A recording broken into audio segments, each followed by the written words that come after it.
அனைவருக்கும் என்னுடைய நமஸ்காரங்கள். ருத்ரன் பிரசேதசுக்களுக்கு செய்த உபதேசத்தை பத்தி நம்ம 24வது அத்தியாயத்துல பார்த்தோம். இந்த 25வது அத்தியாயத்துல புரஞ்சனோபோகியானத்தை பத்தி பார்க்கலாம். ஓம் நமோ பகவதே வாசுதேவாய. அத பஞ்சவிம்சோऽध्यायः. मैत्रेय उवाच इति सन्दिश्य भगवान् बार्हिषदैरपि पूजितः पश्यतां राजपुत्राणां तत्रैवान्तर्दते हरः. रुद्रगीतं भगवतः स्तोत्रं सर्वे प्रचेतसः जपन्तस्ते तपस्ते पुः वर्षाणाम् अयुतं जले प्राचीन बर्हिषं क्षत्तः कर्म स्वासक्तमानसं नारदो अध्यात्मतत्त्वज्ञः कृपालु प्रत्यबोधयते. श्रेयस्त्वं कथमद्राजन् कर्मणात्मनैहसे दुःखहानिः सुखावाप्तिः श्रेयस्तन्नेह चेष्यते. राजोवाच न जानामि महाभाग परं कर्मापविद्धधीः ब्रूहि मे विमलं ज्ञानं येन मुच्येय कर्मभिः. गृहेषु कूटधर्मेषु पुत्रदार धनार्थधीः न परं विन्दते मूढो ब्राह्म्यन् संसारवर्त्मसु. नारद उवाच भो भो प्रजापते राजन् पशून् पश्य त्वयाध्वरे संज्ञापितान् जीवसङ्गान् निर्घृणेन सहस्रशः. एते त्वां सम्प्रतीक्षन्ते स्मरन्तो वैशसं तव सम्परेतम् अयःकूटैः छिन्दन्ति उत्थितमन्यवः. अत्र ते कथयिष्येमुम् इतिहासं पुरातनम् पुरञ्जनस्य चरितम् निबोध गदतो मम. आसीत् पुरञ्जनो नाम राजा राजन् बृहच्छ्रवाः तस्या विज्ञातनामासीत् शका विञ्जातचेष्टितः. सोऽन्वेषमानः शरणं बभ्राम पृथिवीं प्रभुः नानुरूपं यदा विन्दत् अभूत्स विमना इव. न साधु मे नेताः सर्वा भूतले यावति पुरः कामान् कामयमानोऽसौ तस्य तस्योपपत्तये. स एकदा हिमवतः दक्षिणेष्वथ सानुषु ददर्श नवभिर्द्वार्भिः पुरं लक्षितलक्षणाम्. प्राकार उपवनाट्टाल परिखैरक्षतोरणैः स्वर्णरौभ्यायसैशृङ्गैः सङ्कुलां सर्वतो गृहैः. नीलस्फटिकवैधूर्य मुक्तामरकतारुणैः क्लृप्तहर्म्यस्थलीं दीप्तां श्रिया भोगवतीमिव. सभाचत्वररत्याभिः आक्रीडायतनापणैः चैत्यध्वजपदाकाभिः युक्तां विद्रुमवेदिभिः. पुर्यास्तु बाह्योपवने दिव्यद्रुमलताकुले नदद्विहङ्गालिकुले कोलाहलजलाशये हिमनिर्झर विपृष्मते कुसुमाकरवायुना चलत्प्रवाल विटप नलिनी तटसम्पदि. नानारण्यमृगव्रातैः अनाबाधे मुनिव्रतैः आहूतं मन्यते पान्तो यत्र कोकिलकूजितैः यदृच्छयागतां तत्र ददश प्रमदोत्तमां भृत्यैर्दशभिरायान्ति एकैकशतनायकैः पञ्चशीर्षाहिना गुप्तां प्रतीहारेण सर्वतः अन्वेषमाणां वृषभम् अप्रौढां कामरूपिणीं सुनासां सुधतीं बालां सुकपोलां वराननां समविन्यस्तकर्णाभ्यां विप्रतीं कुण्डलश्रियं त्रिशङ्गनीविं शुश्रोणीं श्यामां कनकमेखलां पद्भ्यां क्वनद्भ्यां चलति नूपुरैर्देवताम् इव स्तनौ व्यञ्जितकैशोरौ समवृत्तौ निरन्तरौ वस्त्रान्तेन निगूहन्ति व्रीडया गजगामिनीं तामाहललितं वीरः सौव्रीडस्मितशोभनां स्निग्धेनापाङ्गपुङ्केन स्पृष्टप्रेमोद्भ्रमद्ब्रुवा का त्वं कञ्जपला साक्षी कस्यासीह कुतः सति इमाम् उपपुरीं वीरु किं चिकीर्षसि संसमे कयेते अनुपतायेत एकादश महाभटाः एतावाललनाः शुभ्रो कोऽयं ते हि पुरःसरः त्वं ह्रीर्भवान् यस्य तवाग्रमापतिं विचिन्वति किं मुनिभद्रहो वने त्वदङ्घ्रिकामाप्तसमस्तकामं क्व पद्मकोचपतितः कराग्रात् नासाम्बरोर्वन्यतमा भुवि स्पृक् पुरीमिमां वीरवरेण साकम् अर्हस्य लङ्कर्तुम् अदभ्रकर्मणा लोकं परं श्रीरिवयज्ञपुंसा यदेशमापाङ्गविखण्डितेन्द्रियं सौव्रीडभावस्मितविभ्रमद्भ्रुवा त्वयोपसृष्टो भगवान् मनोभवः प्रभाततेतानुगृहाण शोभने त्वदाननं शुभ्रुचुतारलोचनम् यालम्बिलीलालकवृन्दसंवृतम् उन्नीय मे दर्शय वल्गुवाचकम् यद्व्रीडया नाभिमुखं शुचिस्मिते नारद उवाच युक्तं पुरञ्जनं नारी याचमानम् अधीरवत् अभ्यनन्दत तं वीरं हसन्ति वीरमोहिता न विदाम वयं सम्यक् कर्तारं पुरुषर्षभ आत्मनश्च परस्यापि गोत्रं नाम च यत्कृतम् इहाद्यसन्तम् आत्मानं विदामन ततः परम् येनेयं निर्मिता वीर पुरी शरणमात्मनः एते सखायः सख्यो मे नरा नार्यश्च मानद सुप्तायां मयि जागर्ति नागोऽयं पालयन् पुरीं दृष्ट्या गतोऽसि भद्रं ते ग्राम्यान् कामान् अभीप्ससे उद्वहिष्यामि तांस्तेऽहं स्वबन्धुभिररिन्दम इमां त्वम् अधितिष्ठस्व पुरीं नवमुखीं विभो मयोपनीतान् गृह्णानः कामभोगान् सतं समाह कं नु त्वदन्यं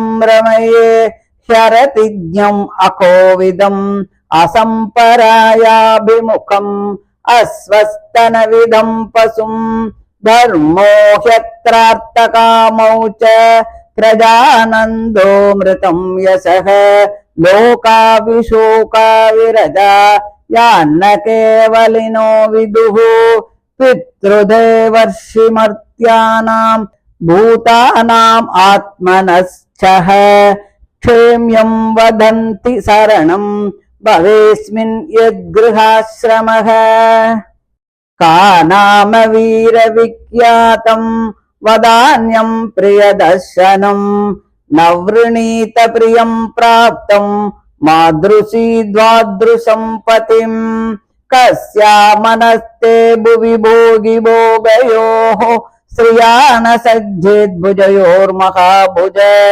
यो नाथवर्गादिम् अलम् गृणुद्दत स्मितावलोकेन सरत्यपोहितुम् नारद उवाच इति तौ दम्पती तत्र समुद्य समयं मितः तां प्रविश्य पुरीं राजन् मुमुदा ते सतं समाः उपगीयमानो ललितं तत्र तत्र च गायकैः क्रीडन् परिवृतस्त्रीभिः हृदिनीमाविशच्युचौ सप्तोपरिकृताध्वारः पुरस्तस्यास्तु द्वेदः पृथग्विषयगद्यर्थम् तस्यां यः कश्चनेश्वरः पञ्चद्वारस्तु पौरस्त्या दक्षिणैका ततोत्तरा पश्चिमे द्वे अमूषां ते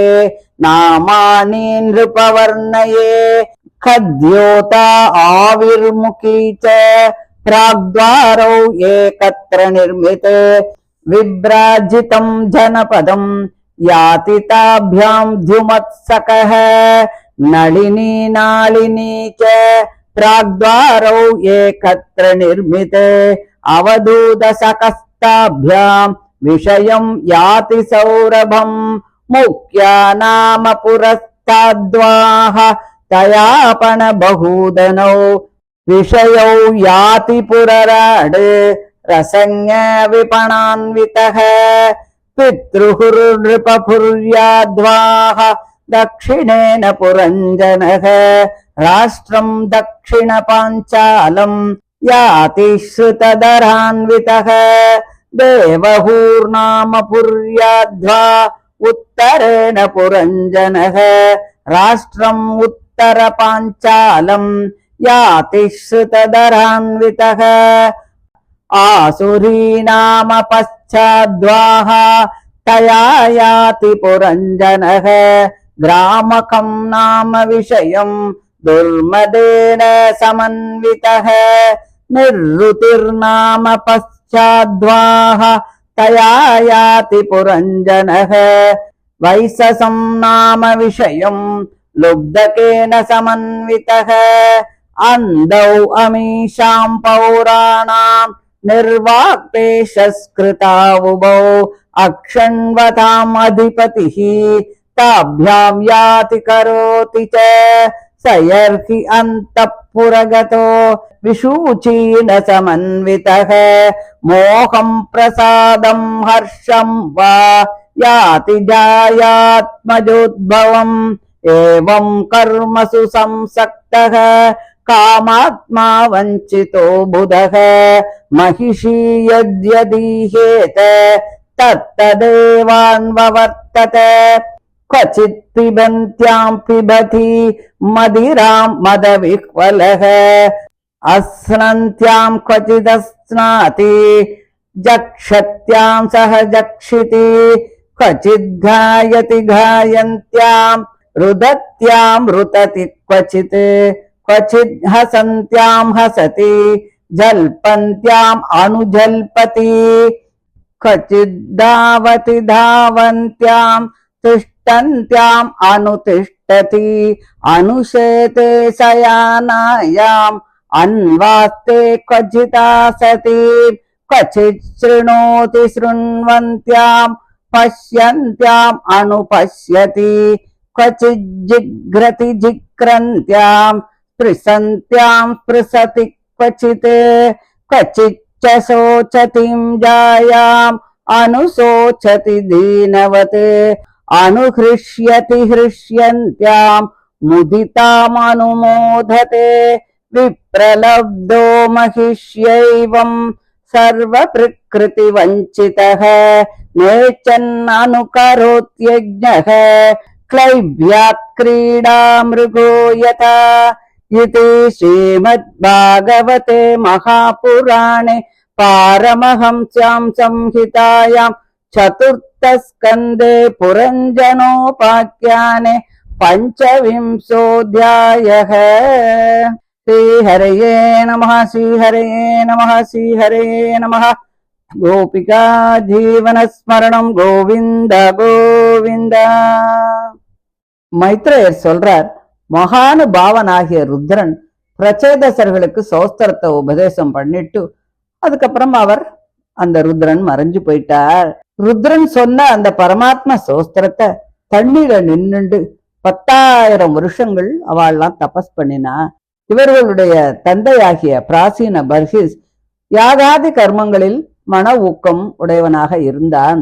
பிறகு ஆத்மஸ்வரூபத்தை உணர்ந்த நாரத முனிவர் அவன் மேல ரொம்ப இரக்கம் கொண்டு அவனுக்கு ஞானோபதேசம் செய்யணுங்கிறதுக்காக அவனிடம் வந்து, ராஜனே, நீ எஜ்ஜாதி கர்மங்களை எல்லாம் இடைவிடாது பண்ணிட்டு வர, இதனால உனக்கு என்ன நன்மை கிடைக்க போறதுன்னு நீ நினைக்கிற அப்படின்னு எனக்கு தெரிய மாட்டேங்கிறது.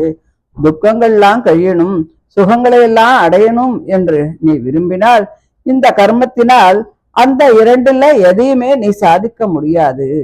அதை கேட்ட வாசீன பர்ஹிஸ் மன்னன் சொல்றான், மகானுபாவரே, என்னுடைய மனசு கர்மங்களில் ஈடுபாடு கொண்டிருக்கிறது. அதனால் விவேகம் இழந்தவனாக வேற எந்த நன்மையை பற்றுமே எனக்கு தெரியறதில்ல. நான் இந்த கர்மங்களில் இருந்து மீண்டு வரணும் அப்படின்னு சொன்னா நீங்க எனக்கு கொஞ்சம் தத்துவ ஞானத்தை உபதேசம் பண்ணுங்கோ.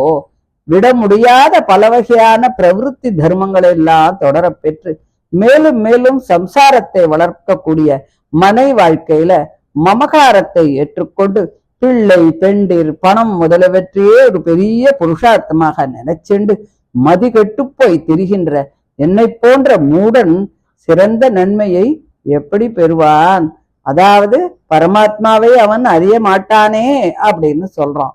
அதை கேட்டுட்டு நாரதர் சொல்றார், ராஜனே, பிரஜைகளுக்கெல்லாம் பிரபுவாகிய மன்னன் நீ யாகங்களில் மன இரக்கமில்லாமல் கொன்ற பிராணிகள் பல 1000 கூட்டங்கள் இருக்கின்றன. அவை நீ தங்களுக்கு செஞ்ச இந்த ஹிம்சையை நினைச்சு இவன் எப்பொழுது மரணம் அடைய போகிறான் என்று எதிர்பார்த்து காத்து கொண்டிருக்கிறது.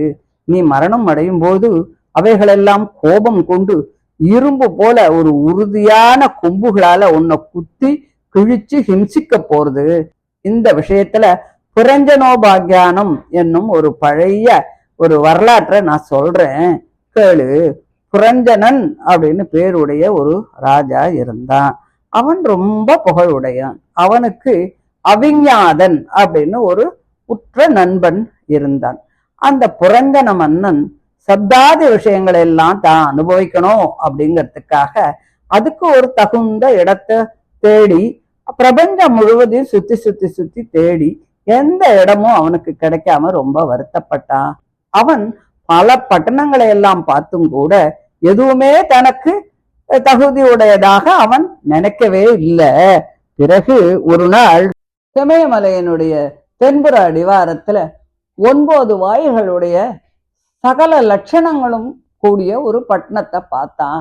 அதுல கோட்டைகளும் பூங்காக்களும் பெரிய மாட மாளிகைகளும் அகழிகள் சாளரங்கள் கோபுர வாசல்கள் பொன் வெள்ளி இரும்பு ஆகியவற்றோடு கூடிய சிகரங்கள் பல கிரகங்கள் எல்லாமே இருந்தன. இந்திரநீலம் ஸ்படிகம் வைடூரியம் முத்து மரகதம் பத்மராகம் ஆகிய கற்களை உடைய உப்பரிகளை எல்லாம் உடைய ஒரு அந்த நகரத்தை பார்த்தா ஒரு அமராவதி நகரம் போல அவ்வளவு அழகா இருந்தது. அந்த நகரத்துல சபைகளும் வீதிகளும் ராஜ மார்க்கங்களும் சூது சதுரங்களும் இவைகளெல்லாம் ஆடக்கூடிய அந்த இடங்களும் கடை தெருவும் ஜனங்கள்லாம் ரெஸ்ட் எடுத்துக்கக்கூடிய இடமும் பவழ திண்ணைகளுமாக ரொம்ப அழகா இருந்தது. பட்டணத்துக்கு வெளியில பல அழகான விருட்சங்களும் செடி கொடி நந்தவனம் எல்லாம் இருந்தது. பறவைகள் வண்டுகள் எல்லாம் ரீங்காரம் பண்ணிட்டு சகல கோலாகலத்தோட அந்த இடம் ரொம்ப அழகா இருந்தது. அந்த நந்தவனத்துல அருவிகள் எல்லாம் ஓடின்னு இருந்தது. அந்த நீர் திவளைகள் புஷ்ப வாசனையோட ரொம்ப அழகா இருக்கு. காற்று ரொம்ப நன்னா வீசின்னு இருந்தது. அங்கு பல தாமரை ஓடைகள்லாம் இருந்தது. அதன் கரையில விருட்சங்கள்லாம் அமைந்திருந்தது. அவற்றினுடைய அந்த தளிர்கள் எல்லாம் காற்றுனால அப்படியே அசைஞ்சு அசைஞ்சு பார்க்க அவ்வளவு அழகா இருந்தது. பல வகையான காட்டு மிருகங்கள் கூட கூட்டம் கூட்டமாக அங்க உலாவின்றிருந்தது. அவையெல்லாம் பிறருக்கு ஹிம்சை பண்ணக்கூடிய தன்மையே கொஞ்சம் கூட இல்லாம முனிவர்கள் போல ரொம்ப சாந்தமா இருந்தது. அந்த அனிமல்ஸுக்கெல்லாம் இப்ப இந்த சிங்கம் புலியெல்லாம் இருந்தா எங்கேயானு சாந்தமா இருக்குமா? ஆனா அந்த இடத்துல அவ்வளவு சாந்தமா இருந்ததா. வழிப்போக்கர்கள் எல்லாம் தம்ம கூப்பிடுறதோ அப்படின்னு நினைக்கும்படியா குயில் எல்லாம் அவ்வளவு இனிமையாக கூவின்றிருந்துதான். அந்த புரஞ்சன மன்னவன் அந்த பூங்காவனத்துல இப்படியே நடந்துட்டு இருக்கும் போது திடீர்னு ஒரு பொண்ணை பார்த்தான். அவளை சுத்தி 10 காவல்காரெல்லாம் நின்றுட்டு இருந்தா. அவ ஒத்தனுக்கும் ஒரு 100 வேலைக்காரர்கள்லாம் இருந்தா. அதை தவிர 5 தலை பாம்பு ஒண்ணு அவளை சுத்தி காவல் பண்ணிட்டு இருந்தது. அவள் ரொம்ப யௌவன பருவத்தோடு இருந்தா. அவள் நினைத்த வடிவம் எடுக்கக்கூடியவள். அவள் தனக்கு ஒரு தகுந்த கணவன் வேணும் அப்படிங்கிறதுக்காக அந்த இடத்துக்கு ஒரு கணவனை தேடி அங்க வந்தா. அவ பார்க்கறதுக்கு மூக்கும் பல்லும் கண்ணமும் அவ்வளவு அழகா இருந்தது. அவளுக்கு அச்சம் மடம் நானுமாக ஒரு பெண்ணுக்கு இருக்கக்கூடிய சகல குணங்களும் அமைந்தவளாக இருந்தா. அவளுடைய காதெல்லாம் அவ்வளவு அழகா இருந்தது. அதுல இருக்கிற குண்டலம் அதை விட அழகாக இருந்தது. நல்ல பட்டு வஸ்திரம் கட்டின்னு இருந்தா. கால்ல தண்டைகள் இதை போட்டுண்டு அப்படியும் எப்படியுமாக அவள் அங்க உலாவின் இருந்தா. பார்க்கறதுக்கு ஒரு தேவகன்னிகை போகல இருந்தா. அதுவும் இல்லாம அப்பேற்பட்ட கன்னிகை பருவத்தோடு அவ்வளவு அழகாக அந்த பெண்மணியை பார்க்கும்போது தன்னுடைய பருவ நிலைமையை அறிவிப்பது போல ஸ்தனங்கள் துளி கூட இடமே இல்லாம இணைந்தது போல அமைந்திருந்தது. அதை அவ என்ன பண்ணினா தன்னுடைய ஸ்தனங்களை தன்னுடைய ஆடையனுடைய நுனியால அப்படியே இழுத்து இழுத்து மூடிண்டா. அவள் நடப்பதே அவ்வளவு அழகாக இருந்தது. அந்த புன்னகையில அப்படியே வெட்கம் தவழ்ந்தது. இப்படி இருக்கக்கூடிய அவள் ஒரு சிநேகமான பார்வையோடு அந்த ராஜனை பார்த்தா. அவனும் அவளை பார்த்தான். தாமரை இதழ் போன்ற கண்களை உடையவளே, நீ யாரு, எங்கேருந்து வந்திருக்க? இந்த பட்டணத்துக்கு அருகில நீ என்னத்தை செய்யறதுக்காக இந்த இடத்துக்கு வந்திருக்க? நீ எனக்கு சொல்லு. உன்னை தொடர்ந்து வேற இத்தனை வீரர்கள்லாம் வராளே, இவாள்லாம் யாரு? உன்னை சுத்தி வருகின்ற இந்த பெண்கள் எல்லாம் யாரு? உனக்கு முன்னாடி வரக்கூடிய இந்த சர்ப்பம் யாரு? உன்னுடைய கணவன் இந்த வனத்தில் எங்கையான ஏகாந்தமா ஒரு முனிவர் போல உட்கார்ந்து மறைஞ்சிட்டு இருக்கானா? நீ வராக பகவானை தேடும் பூமி தேவியா, அல்லது ருத்ரனை தேடும் பார்வதியா, அல்லது பிரம்மதேவனை தேடுகின்ற சரஸ்வதியோ, இல்லைன்னா மகாவிஷ்ணுவை தேடுகின்ற அந்த மலர் மங்கையோ? அப்படியானால் உன் கையில இருக்கக்கூடிய தாமரைப்பூ எங்க போச்சு? அழகிய தொடை உடையவளே, நீ இவாள்ல யாரும் இல்லைன்னு தோன்றது எனக்கு. ஏன்னா நீ பூமியில நடந்து வரையே, அவர்கள்லாம் பூமிய பாதத்தால ஸ்பர்சிக்க மாட்டாளே. நான் அற்புதமான செயலை உடையவன், பல வீரர்களுடைய தலைவன். ஸ்ரீ மகாலட்சுமி விஷ்ணுவோட வைகுண்ட லோகத்தை அலங்கரிப்பது போல எவ்வளவு அழகா இருக்கிற நீ என்னோட இந்த பட்டணத்தை அலங்கரிப்பாயோ அப்படின்னு சொல்லி கேட்கிறான். மகானுபாவனாகிய மன்மதன் உன்னால் தூண்டப்பட்டு உன் கடைக்கண் நோக்கினால என்னை மிகவும் வருத்துகிறான். என் மேல நீ கொஞ்சம் அருள் பண்ணு. அழகிய புருவங்களும் கரு விழிகளும் கருத்த முன்னெற்றி மயிர்களால் சூழப்பட்டதும் அழகான பேச்சும் பரிசுத்தமான புன்னகையும் உடைய உன்னுடைய முகம் வெட்கத்தினால் என்னெதிரில் புலப்படாமல் மறைகிறதே, அதை திருப்பி எனக்கு கொஞ்சம் காட்டுவாயாக என்று அன்பாக பேசினான்.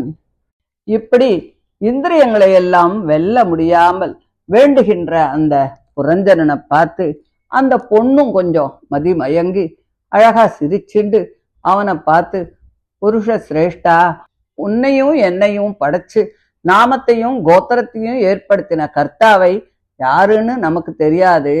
இப்பொழுது இந்த பட்டணத்துல வாசம் செய்கின்ற உன்னை மட்டுமே எனக்கு தெரியும். என் கூட இருக்கக்கூடிய இந்த 11 பேரும் என்னுடைய நண்பர்கள். இந்த பெண்கள் எல்லாம் என் தோழிகள். இந்த சர்ப்பம் நான் தூங்கும் போது வீழ்ச்சி கொண்டு இந்த பட்டணத்தை எல்லாம் பாதுகாத்துன்னு இருக்கோம். மற்றதெல்லாம் அப்படியே இருக்கட்டும். நீ தெய்வாதீனமாக இந்த பட்டணத்துக்கு வந்து சேர்ந்த, உனக்கு க்ஷேமம் உண்டாகட்டும். இந்திரியங்களுக்குரிய சப்தாதி விஷயங்களை இனி நீ சந்தோஷமாக அனுபவிப்பாய். சத்துருக்களை எல்லாம் அழிக்கிறவனே, நான் என்னுடைய பந்துக்களை கொண்டு உனக்கு அந்த சப்தாதி போகங்களை எல்லாம் அமைச்சு கொடுக்குறேன். பிரபு, 9 வாசல்களை உடைய இந்த பட்டணத்தில் நீ பல ஆண்டுகள் 100 ஆண்டுகள் வரையிலும் நான் சம்பாதித்து கொடுக்கின்ற காம போகங்களை எல்லாம் அனுபவிச்சுண்டு நீ ரொம்ப சுகமாக இருப்பாயாக. இல்லற சுகத்தை அறியாதவனும் சம்சாரத்தில் வெறுப்புற்று பிரவிருத்தி மார்க்கத்தில் வல்லமையற்றவனும் மிருத்துவையும் பிரியமான அதிதி போல எதிர்பார்க்கின்றவனும் காலாந்தரத்தில் விளையக்கூடிய சொர்க்காதி சுகத்தை நெஞ்சிலும் நினைக்காதவனும் கேவலம் ஒரு பசுவை போல ஒன்றும் அறியாதவனும் ஆகிய வேறு ஒருவனை நான் எவ்வாறு கழிக்க செய்வேன்? இந்த பிரவிருத்தி மார்க்கத்தில் சொர்க்காதி லோகங்களை விளைவிக்க வல்ல யாகாதி ரூப தர்மமும் அர்த்த காமங்களும் சந்தான சௌக்கியமும் அழிவில்லாத புகழும் மோட்சமும் சோகத்துக்கு இடமின்றி நிவிருத்தி மார்க்க நிஷ்டர்களால் அறியப்படாத நிர்மலமான புண்ணிய லோகங்களும் சித்திக்கின்றன. இந்த சம்சாரத்தில் புகழ்பெற்றதான கிரகஸ்தாசிரமம் பித்திருக்களுக்கும் தேவதைகளுக்கும் ரிஷிகளுக்கும் மனுஷர்களுக்கும் மற்றுமுள்ள பிராணிகளுக்கும் தனக்கும் க்ஷேமத்தை விளைவிக்கும் இடம் என்று சொல்கிறார்கள். புகழும் தான சீலமும் பிரீதிக்கு இடமான காட்சியும் அமைந்த உன்னை போன்ற அன்புள்ள கணவன் தெய்வாதீனமாக அகப்பட்டால் என்னை போன்ற பெண்மணி யார்தான் வரிக்க மாட்டாள்? நீண்ட புஜமுடையவனே, சர்பத்தின் உடல் போன்ற உனது புஜங்களில் எவளுடைய மனம்தான் ஈடுபடாது? இப்படி புரஞ்சனனும் அந்த புரஞ்சனியுமாகிய அந்த தம்பதிகள் ஒருவருக்கொருவர் இப்படி பேசிக்கொண்டு அந்த பட்டணத்திற்குள் நுழைந்து 100 ஆண்டுகள் வரையும் மனக்களிப்போடு இருந்தார்கள். பாடகர்களால் இனிதாக பாடப்பட்டு ஸ்ரீகளுடனும் ஆங்காங்கு விளையாடிக்கொண்டு ஆடி மாதத்தில் ஜலக்கிரீடைக்காக தாமரை ஓடையில் பிரவேசித்தான்.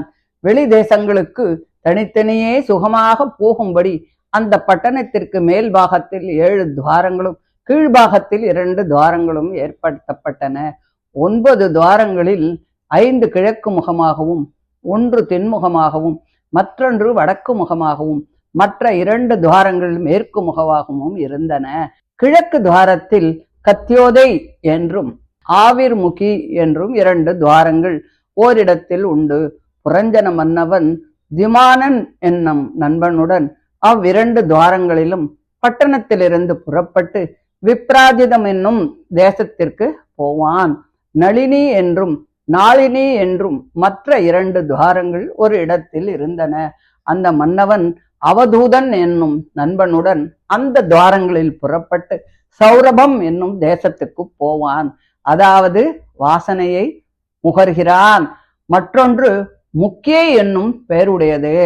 அந்த அரசன் ரசஞன் என்றும் விபணம் என்றும் 2 நண்பர்களோடு அந்த துவாரத்தினால் புறப்பட்டு ஆபணம் என்றும் பகுதனம் என்னும் விஷயங்களாகிய தேசங்களுக்கு புறப்பட்டு போவான். அப்பட்டணத்தின் தெற்கு வாசப்படி பித்ருஹு என்றும் வடக்கு வாசற்படி தேவஹு என்றும் வழங்கும். அந்த மன்னன் ருதிதரன் என்னும் நண்பனோடு பித்ருஹு என்னும் தெற்கு வாசல் வழியாக தட்சிண பாஞ்சால தேசத்துக்கும் தேவஹு என்னும் வடக்கு வாசல் வழியாக உத்தர பாஞ்சால தேசத்துக்கும் போவான். மேற்கு வாசல்களில் ஒன்று ஆசுரி என்றும் மற்றொன்று நிருதி என்றும் சொல்லப்படும். அந்த மன்னவன் துர்மதன் என்னும் நண்பனோடு ஆசுரி என்னும் வாசலால் கிராமியகம் என்னும் தேசத்துக்கு போவான். லுப்தகன் என்னும் நண்பனுடன் நிருதி என்னும் வாசலால் புறப்பட்டு வைசசம் என்னும் தேசத்துக்கு போவான்.